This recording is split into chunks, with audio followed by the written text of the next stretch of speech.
All right, fans, we're back, and we're going to keep talking about and again, I want to be careful how I say this. It's in our world, we want to call it a recycled oil, but it's not.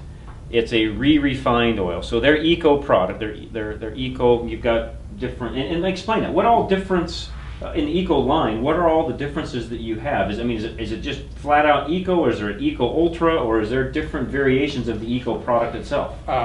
You know what? Good question, John. What we try to maintain is this, like I told you in an earlier part of the conversation, we build products to what our customers ask us to build and be a part of. We have a product line in Eco Ultra that takes care of the different facets of lubricant needs, i.e. automotive side. We blend a 0W20 Eco Ultra. We blend a synthetic blend 5W30 Dexos 1 product for General Motors on the synthetic blend. We blend 520s, 530s, 10W30s for the passenger car, the ATF, the multipurpose ATF on the Eco Ultra line.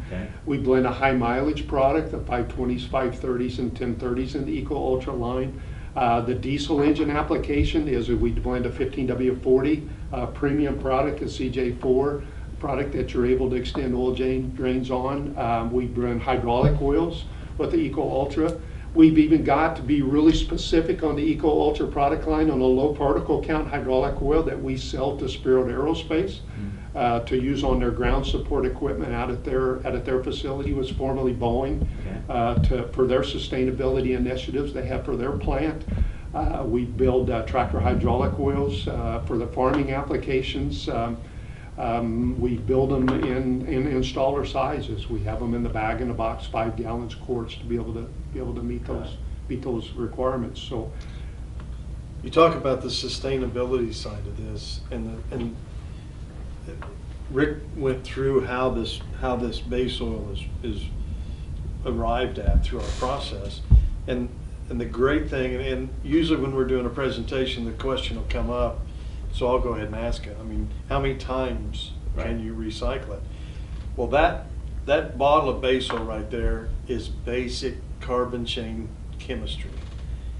It never wears out. It's basic chemistry. It's basic carbon chains. It becomes contaminated. It becomes dirty. And if we can run it through the refinery and run it through this process, we can do this over and over. So really, there's and over no again. limit. You can run it as many The times. additives wear out. The base oil never wears out. Right. And as long as we can run it through this process, we can do this over and over and over and over again. Yeah. And so you guys listening, we talk about this on the show a lot. The oil itself, to Gary's point, the oil doesn't wear out.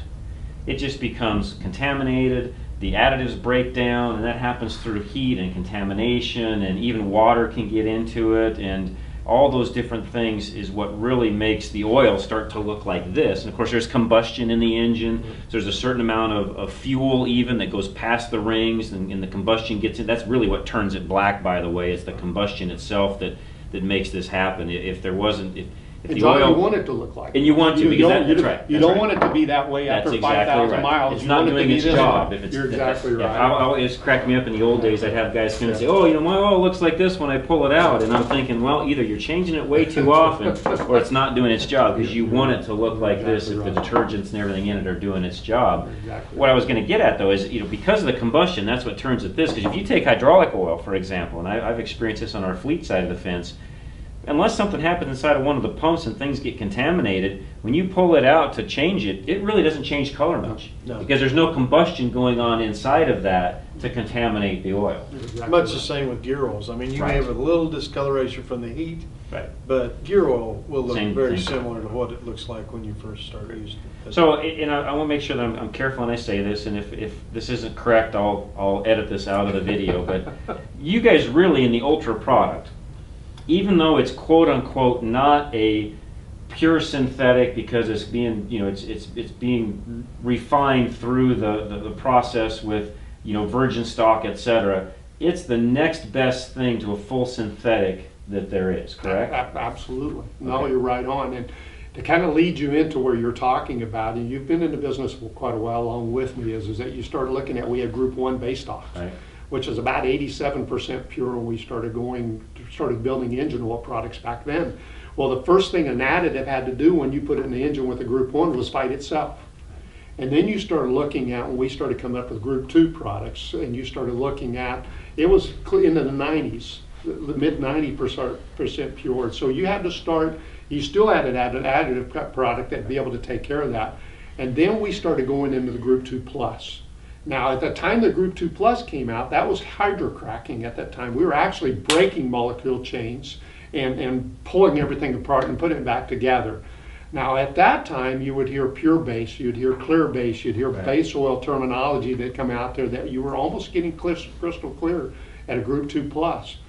Well, now that's when they asked the government to step in. Okay, we got to have a definition of which is synthetic and which is not synthetic here.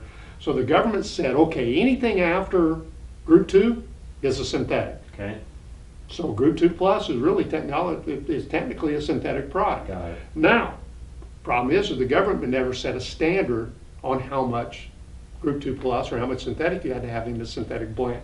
Got it. So when you build product as a Group 2 Plus and beyond to meet the new service classifications that come out by API and the OEM recommendations, is that you really could say you're a synthetic blend with a Group 2 Plus product. Mm. We have a Group 2 Plus product coming out of that refinery, so technically we can Got it. call it a synthetic. And I make sure that I'm clear on this too. In most cases, synthetic blend is a mixture of a regular petroleum product and a synthetic product mixed together. It comes into the bottle, correct? Or am I wrong in saying that? Technically, they're both petroleum products. Well, yes, they're right. That's correct. Yeah, When because they you both move- start off. That's right. Because even when a full synthetic starts off as a petroleum Yeah, product. when you talk about a conventional motor oil and a Right. synthetic blend and a full synthetic, you're actually talking about the quality of the base oil that was used to manufacture Got it. that Got product. it. So, and they mix. They do. That's right. And Yeah. so if you take some conventional base oil and you mix it with some Group 2 Plus or some Group 3 Plus, you've got a synthetic blend. Got it. So it's partially synthetic, which comes from petroleum. I mean, there's a Group 3, which is just a regular petroleum that's highly refined, and then there's actually a Group 4, which they actually take the crude oil and they break all the carbon chains apart in a lab, and then they take them and put them back together, and that's a man-made, but it still comes from. Yeah, they still started. The initial part of it still started from a petroleum-based stock. Yeah, they can't just reach it Right, out of the air right, and get it. Yeah, it's right. got to come from there. So The difference is it's 100% made in a lab, if you would. Right. right.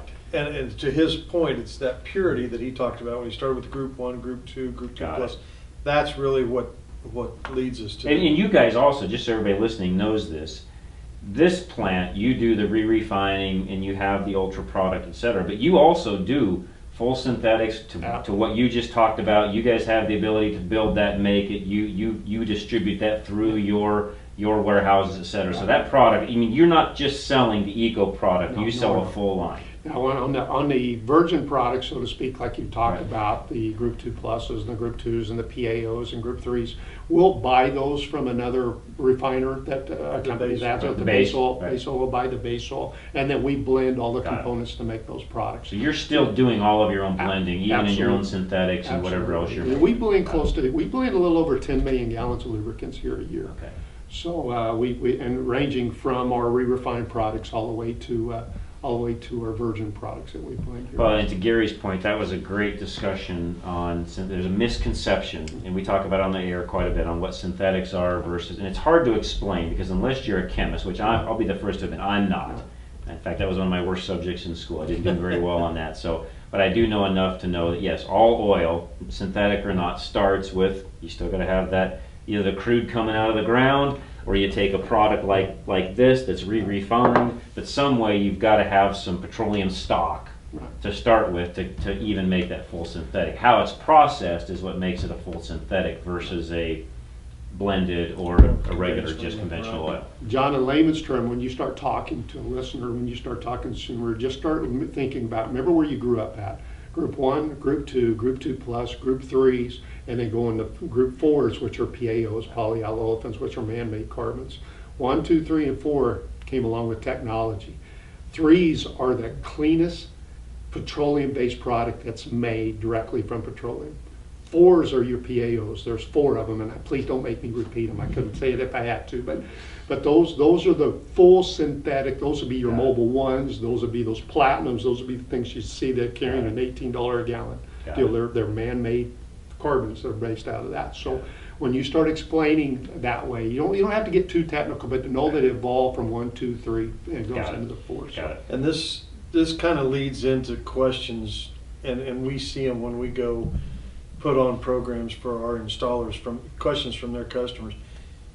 People get caught up in this conventional synthetic blend and synthetic. You know what, deal. let's take a Yeah. break real quick so Yeah. we don't do a super long segment. Hold that thought, let's just pause it, Richard, real quick, and we'll just start right back up right after that so we can have a little break here. Yeah.